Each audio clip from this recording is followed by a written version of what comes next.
It's all about the books that I've read for the last 40 years. And today I have my special guest. One of his advocacy solving the rural housing crisis with off-grid homes, rather than Mr. Nick Rosen. Hi, good evening.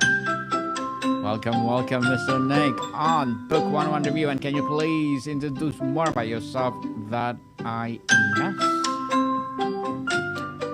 Sure. I always been an environmentalist, but I stumbled across the idea of off-grid living because I got myself a beautiful shepherd's hut in the mountains in Spain, the island of Mallorca, near a village called Dea, famous because Robert Graves had settled there over 50 years ago and written his poetry there. Mm. So I got this little place because it was all I could afford. It was a few thousand euros. And then I realized that I had this $1 million view down to the Mediterranean, the smell of beautiful olive trees and tamarinds. And that actually I'd sort of got the perfect retirement home, when I was 25. I didn't have to get old to get the retirement home. And I realized everybody could do that for themselves. We could all live in the most amazing surroundings for very little money, which then led to the question, so why do we spend our times in the cities and the suburbs commuting, paying out a huge amount in rent and insurance? And it turns out there is a simpler life, that it is pleasurable. And although it wasn't pleasurable when I first discovered it, the technology has made it possible in the last 20 years. The solar panels, the batteries, the miniaturization, the RV equipment, all that RV and camping equipment, all those outdoor fleeces and walking boots. The whole thing is just there, ready to step into like a old pair of Levi's. And Mm-hmm. so I began to write about it and tell other people about it. And slowly, it's getting bigger. People still don't really like the idea that they just can't come home and flip on the switch, turn on the lights, turn on the air conditioning. Of course, that's what everybody still wants. But it's kind of a lazy and soulless existence. And most of us, deep down somewhere inside us, we know that. So perhaps I haven't even told you what off grid actually means, but perhaps that's a good place to stop. Yes, and thank you so much for sharing your knowledge and wisdom to the world. Mr. Nick, thank you. So, today let's talk about solving the rural housing crisis with off grid homes. When we hear housing crisis, we often picture urban centers. What are the unique under discussed dimensions of the crisis in the rural areas? Is it about aging stock, land prices, or infrastructure costs, or something else? It's something else. Let's just think about what we mean when we think about rural homes. Obviously, number one, the most important of all, is homes for people who are from the countryside, who live in the countryside. Homes for the children of farmers and rural workers. Homes for the people in the little villages who come from there. And it's getting hard for those people because they can't afford the homes because the pay in rural areas hasn't gone up as quickly as the cost of homes in rural areas. Because these days, thanks to the internet, when any of us can work from anywhere, a rural area becomes a nice place to work for a big city based company. It becomes a nice, cheap way to live if you're getting pulling down your $100,000 a year, but you can hang out 50 miles from the city, then you're getting the best of both worlds. But that isn't much help to the person who's grown up in the area, makes their living on the soil, and doesn't have the money to put down for a deposit. So that's one part of the rural homes crisis. That's the part of the rural homes crisis we most commonly think of.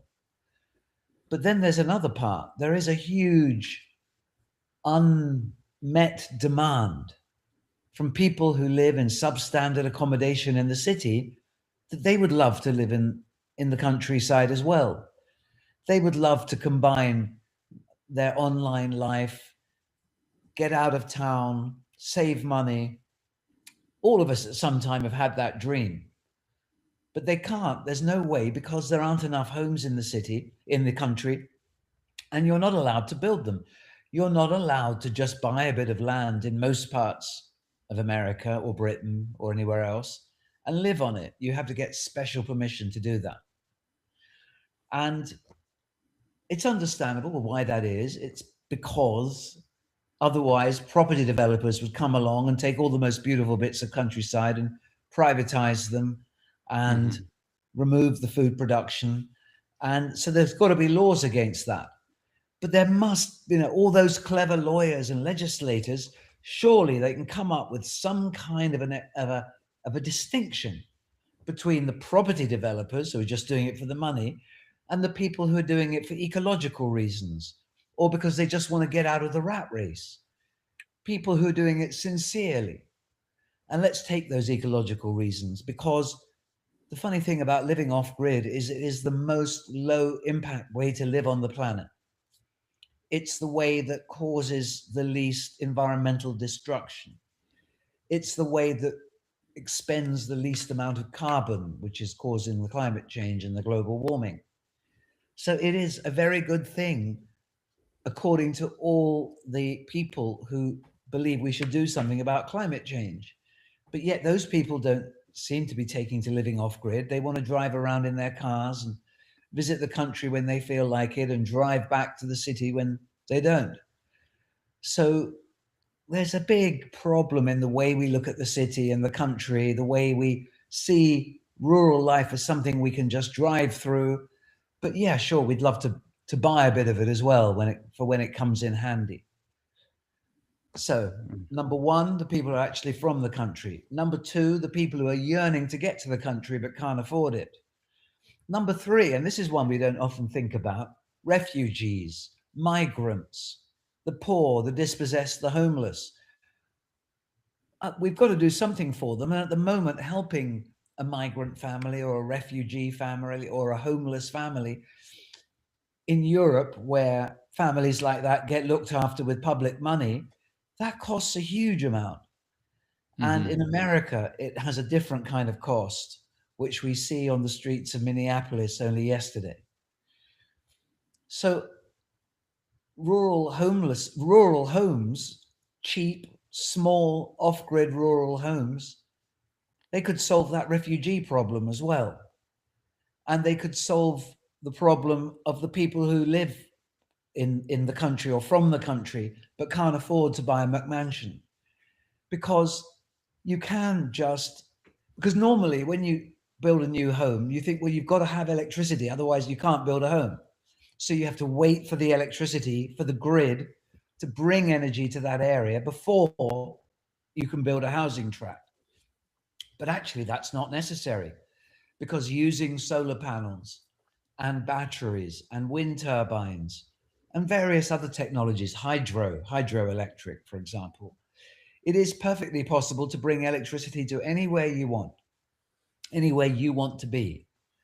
So you could take a field, you could divide it up into 10 plots, you could build a tiny home with two-room home, bungalow, if you like, on those plots, 10 of them, and then 10 people or 10 families would have a modest place to live. And there is a movement in America, a beautiful movement called the tiny home movement, which says we've been overhousing ourselves for the last 100 years. Excuse me. We've been advising people to buy the biggest home they can and fill it up with all sorts of stuff they don't really need.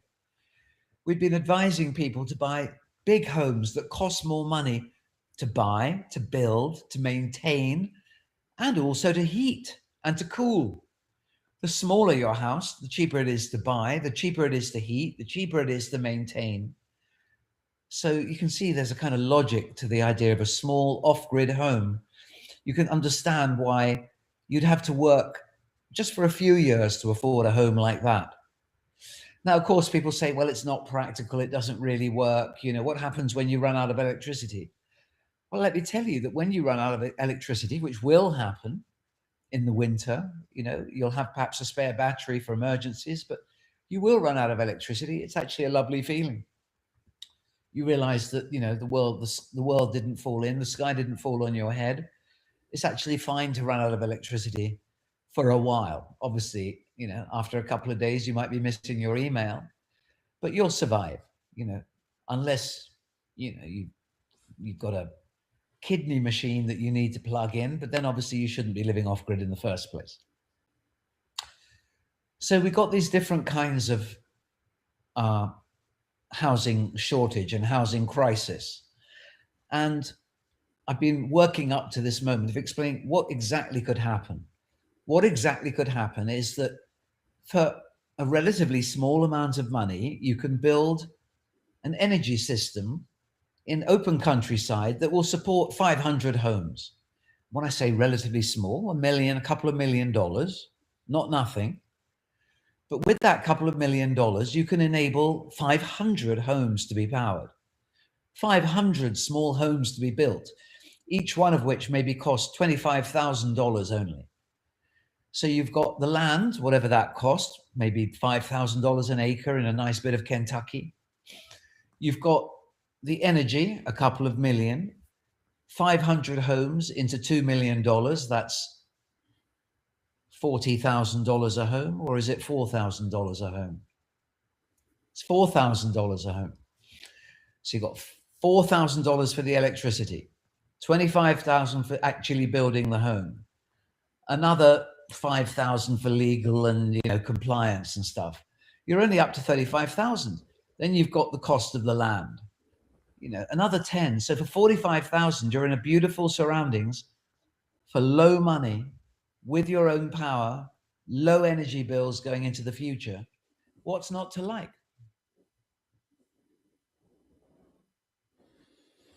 Well, interesting, Mr. Nick. So, how does going off grid move from being a niche lifestyle choice for a few to a legitimate, scalable part of solution to entire rural communities?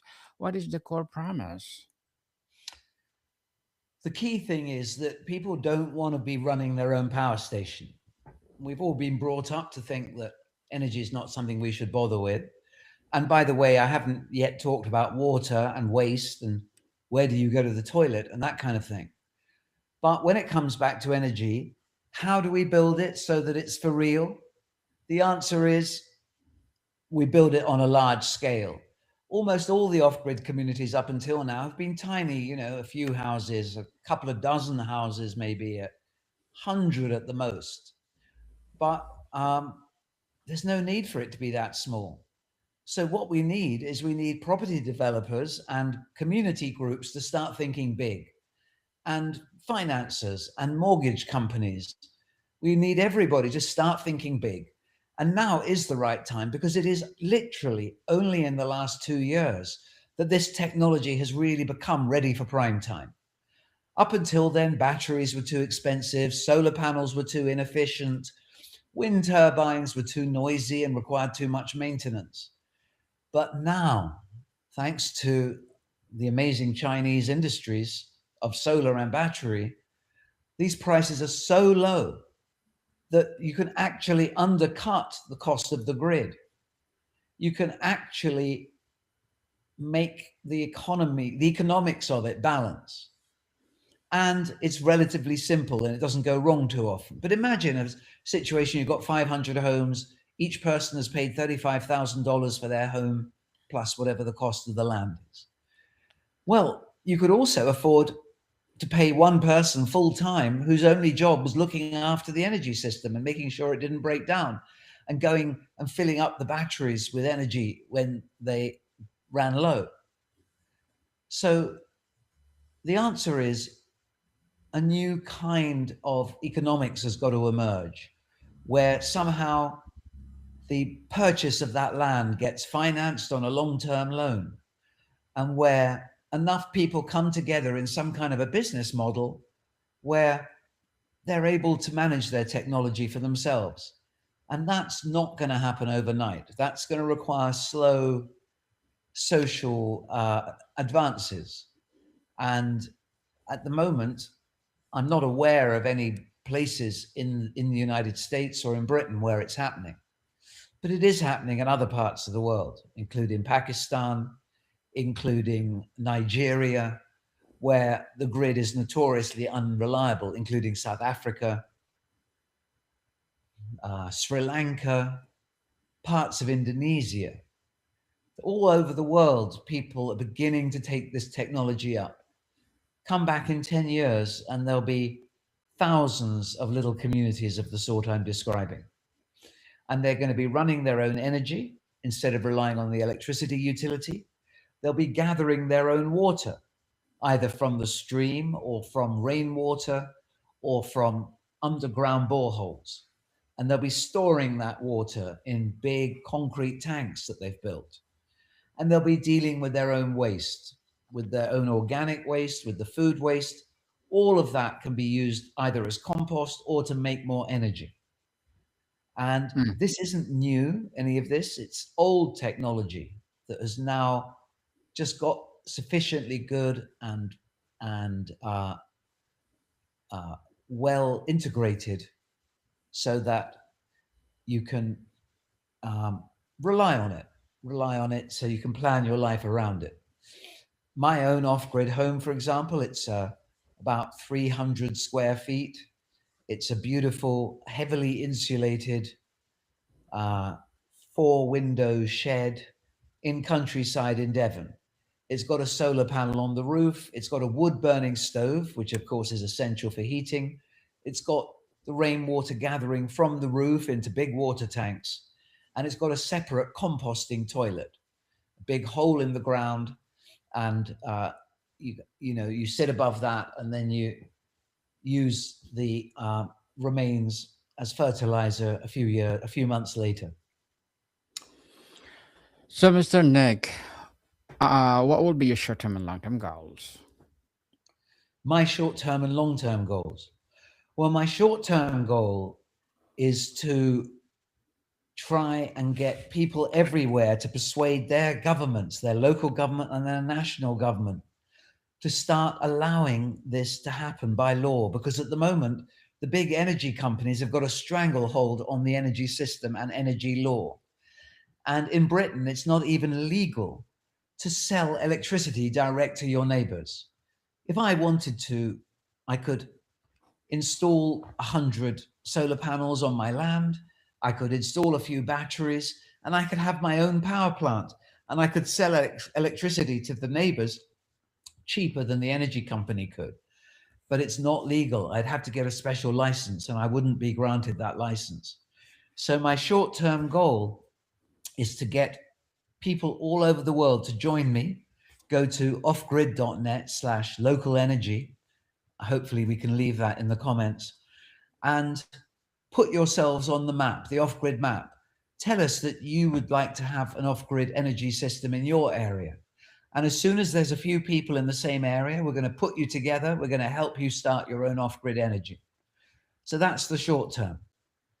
In the long term, I would like to see major cities adopting off-grid energy, because what's going to happen over the next couple of years, just a couple of years, is that we humans, us householders, are going to be competing very hard for energy, the resource of electricity, with, guess what? Data centers. It's going to be humans versus data centers, because the electricity generation is not increasing fast enough. And the number of data centers and the amount of energy they're going to need is pushing the price up for everybody else. So that's the coming battle. And that's the one which I would like to help everybody fight. Those are my goals for the next couple of years. And I'd love to hear from any of your listeners who want to get involved. Good luck to your goals and looking forward for more success, Mr. Nick. And can you please recommend a book or books that influenced your journey? Well, of course, the number one book when you mention off grid, it's got to be the American classic Walden by Henry Thoreau. Everybody probably knows Walden. It's about a guy in the 19th century who built himself a little cabin in the woods at Walden Pond, on the East Coast. Is it Vermont? I can't remember now. And it's a lovely book because it's a mixture of scientific experiment and the kind of spiritual journey that he goes on. He goes and isolates himself from the creature comforts of late 19th century American city life. A comfortable home. Of course, he was a wealthy and privileged guy. Um, so that's one book, and in that book, he talks about how sorry he feels for the average American who drags his house along with him like a huge encumbrance. That same theme that I echoed at the beginning of this interview. So Walden is one very, very great piece of American literature that is an inspiration to off-grid living. Other books, well, it was a kind of series of books, really, but it was called Stuart Boyle was the editor, and it was called The Whole Earth Catalogue. And it was just a combination of all sorts of ancient wisdom and new technology, how to make a composting loo, sitting next door to how to build your own mobile phone. It was a beautiful compendium of ideas and countercultural attitudes and philosophies. So those two together are probably my main influence. But I'd just like to mention one other book, which I'm reading right now at the moment. And it's called This We Can Know by Ian. I'm reading it at the moment. What's it called? This We Can Know by Ian, very famous writer. Gone out of my head. It'll come back to me in a moment. Mm-hmm. And it's a book about, it's written set in the future. Ian McEwan. It's set in the future, but it's about the present. So it's written as if about 100 years from now about the terrible mistakes that we're making right now and the deep problems we're getting ourselves into and the civilizational collapse which is about to happen. And it's written from the point of view of comfortably off middle class people who could have done more, but couldn't really be bothered.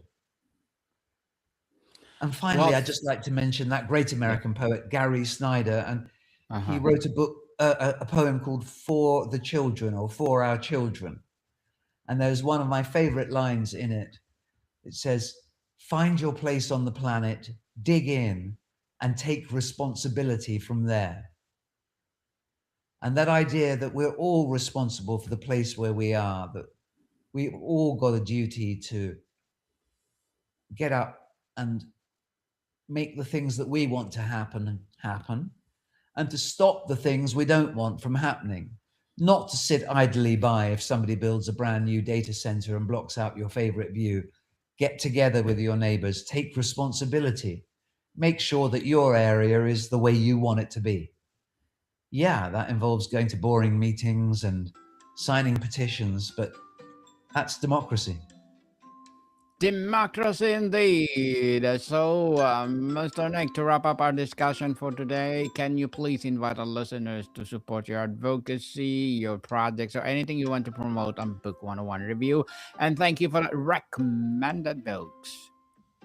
Well, that's very kind of you. If you go to off-grid.net and drop me a line, or off-grid.net/local energy, and there's a form you can fill in where you tell me about yourself, tell me about the area where you are, where you would like to build renewable energy, and we're here to see if we can help you. Please Yes, get in touch. I want to people. hear your off-grid stories. I really want to hear from people who are off-grid or thinking about going off-grid and what it means to them. Yes, people, let's support Mr. Nick Rosen because if you support him, for sure more and more empowering advocacy like this to rise. So, Mr. Nick, thank you so much for your time. My pleasure. More to come, people. See you soon.